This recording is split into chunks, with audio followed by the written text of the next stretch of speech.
Another day of protests in Venezuela. Demonstrators block the streets with trash and police respond with tear gas.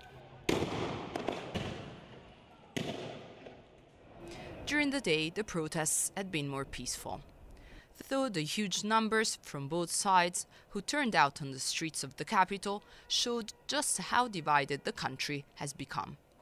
More than 2 weeks in, the demonstrations are seen as the biggest test yet to the socialist leader, Nicolás Maduro, since he took power last year. Opposition leader Enrique Capriles told his supporters to carry on with the protests, but urged them to avoid violence. The opposition blames the government for food shortages, high inflation and insecurity.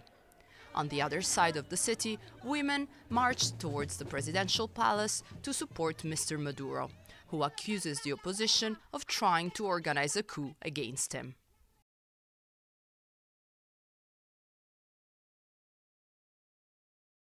Women of the motherland, if one day, because of this imperialist and fascist violence, one day you wake up and Nicolás Maduro is not president, will you recognize another president?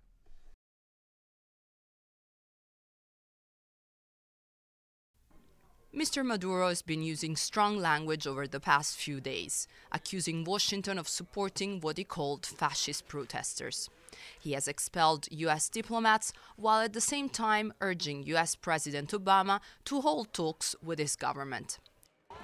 So far, the US response has not satisfied Mr. Maduro, nor has it satisfied the protesters who have vowed not to leave the streets until he resigns. Irene Caselli, BBC News, Caracas.